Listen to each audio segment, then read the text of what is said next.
Welcome to the Tantra and Yoga podcast. These podcasts are recorded live at Anutara Ashram with Artemis and Bhairav in the Nishka Nation of northern BC, Canada. They bring clarity to some of the fundamental questions by spiritual seekers along the path of awakening.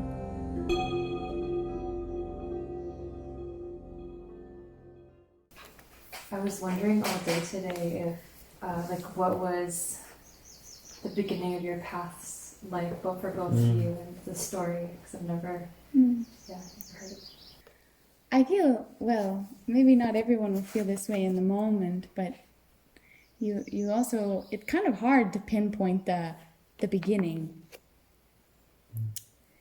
But if I was to give you my biography in a short amount of time, I would say that my first experiences of God were playing in the grass as a child.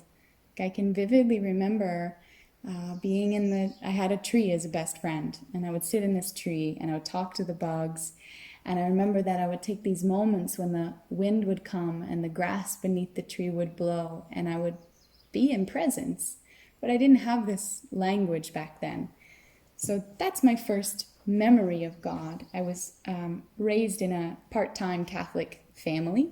So we went on all of the major holidays, but we weren't going every Sunday. And I loved that. I went to Sunday school, I did my first communion and all of these kinds of things. And I thought that I might want to be a nun. But not that I was, I think, like some sort of special prodigy spiritual child or something. I was just really enjoyed it. I didn't understand what was even really going on. I liked that we all shook hands, we put money in the basket, we got to eat some stuff. It was a good time. So it seemed like nuns just got to do that good time all the time. And so then when my parents divorced, later on in my childhood, my mom left the church completely. And she was the one kind of connected with the church. And also, my mom's best friend happened to be a Buddhist nun. And she dressed in regular clothing. She didn't wear any sort of robes or anything. But I was fascinated with seeing her early in the morning meditating with this little altar in front of her. And I always asked her to show me what she was doing, because there's something about that, there was these French doors and I'd look through at her with the little candle, and I knew I wasn't supposed to go in, but I was fascinated with whatever she was doing. But she never woke me up, because she would wake up at 4 or 5 in the morning to begin, and I'd catch her at 7 in the morning finishing up. I don't want to go into too much detail, but so if we continue on with my journey, she did, when she left, she spent some time when my parents divorced at our house. She left me this little Buddhist monk statue. And so I took that and I put it on a small wooden table like this, and I got a National Geographic and I ripped out a bunch of images of Asia because somehow this was what she was doing. I pasted them on a wall, and then I would sit cross-legged as I saw her do, and I would look at these pictures until they made me feel happy, and then I would, I must be doing what she was doing, and then that was And this is a practice that, although I think I can also say that at that time a lot of suffering came, and I fell into, preteens and teenhood and being obsessed with sex and drugs and shopping and, having people like me, and that whole part of high school, it still became a consistent thing that I did. I, of course, learned that this was some sort of meditation, but I never had any teachings around it. I just continued to have an altar in my room that I would put things on that made me happy. So eventually it evolved into crystals, and then it evolved into, sometimes particular tarot cards I would pull, or pictures of family and so on like this. But it was something I would sit in front of, and especially when I was feeling nervous or needing some sort of relief. But suffering continued a lot, to the point that to be honest, I was diagnosed with some pretty intense things psychologically. This is being recorded, so I won't say this right now. But basically, there was a lot of anxiety. And so I somehow got a book on yoga, and I started practicing just the asanas in this book without somehow knowing that this is a very popular thing in the West. And I also, when my dad picked me up from the psych ward, he gave me marijuana and told me that that's all I need. So I started smoking heavily, and then from there going into mushrooms and acid and all of the things that I could get my hands on eventually. But not in a, maybe to some degree it was a way of repressing, but it was also a exploration of consciousness for me, where I felt that it was very spiritual, and I would even meditate sometimes while taking the psychedelics, feeling that it was bringing me somewhere. And through time, I started teaching yoga without ever having been to a yoga class, continuing with psychedelics. I eventually took a teacher training, and so then I'm now starting to deepen in the path, in a sense, as kind of a psychedelic as well as yoga teacher, but not with a lot of depth, I guess we could say.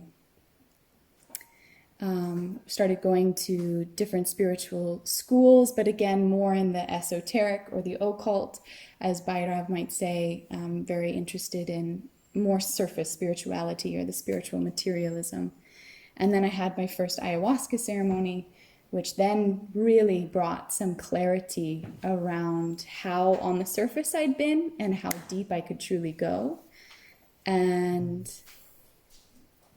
long story short, followed the guidance of the ayahuasca ceremony, which then actually led me here. And it was here that I then got introduced to Guruji and a previous teacher, and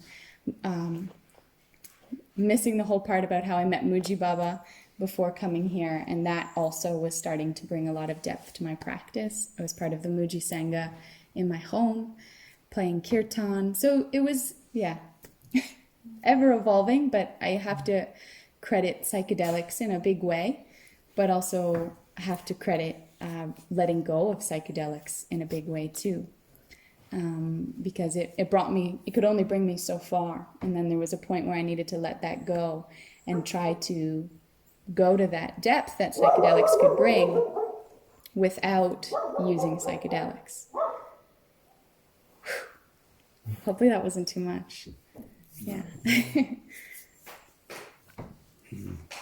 There's so much else in there, but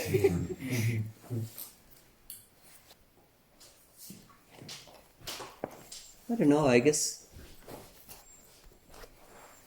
somehow, through a turn of events, I wound up in India, and I didn't even mean to go to India. I'd met a couple of people who'd been to India. I was like, I don't want to go to India.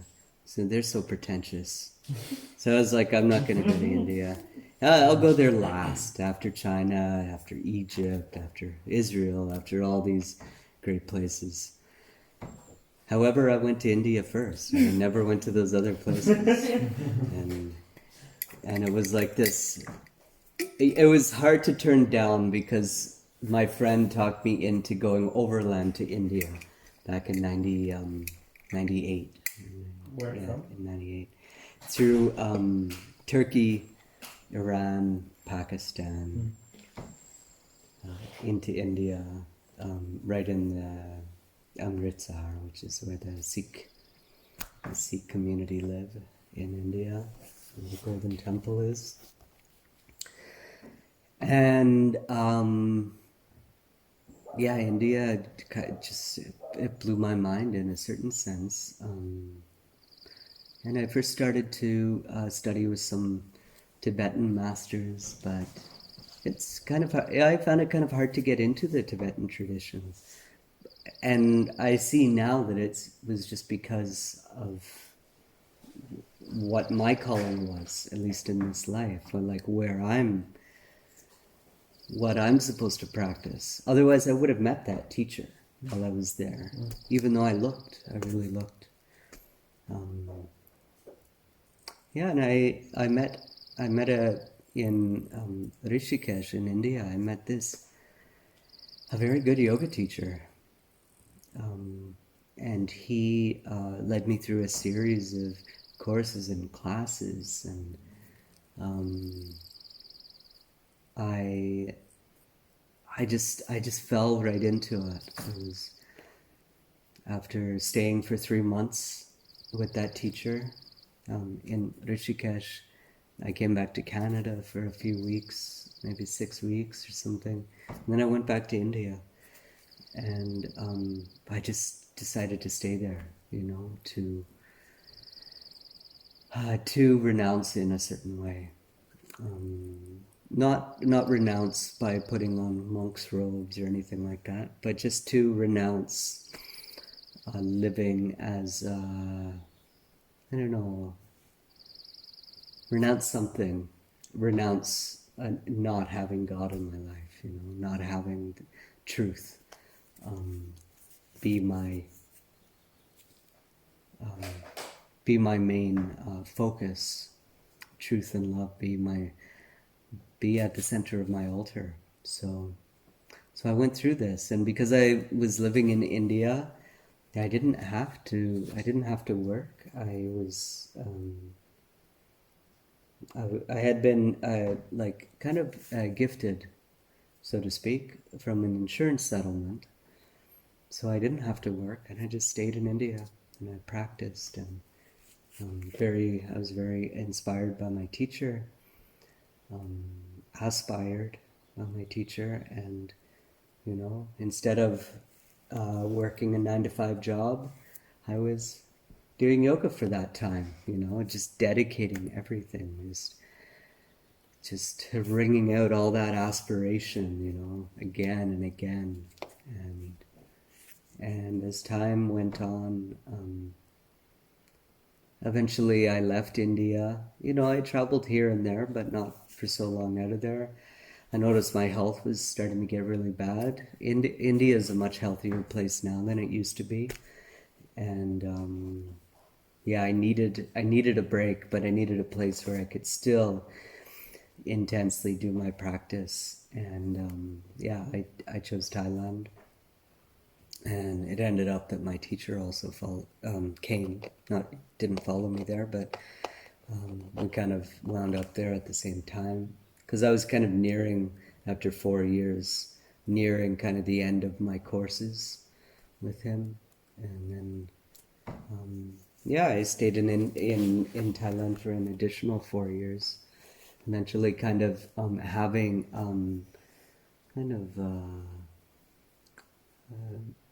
a sort of intuition that was like a result of practice, the intuition to come to Canada and to build something like this. But I didn't even have anything written down on paper or nothing. I didn't have any financial backing. There was nothing like that. I was just like, this is something that has to happen. And I had no idea how it would happen either. It was just kind of, okay, I'll just buy it, find a piece of property. My mom had passed away, so I used some of the inheritance to buy the property. And then it just kind of flowed from there.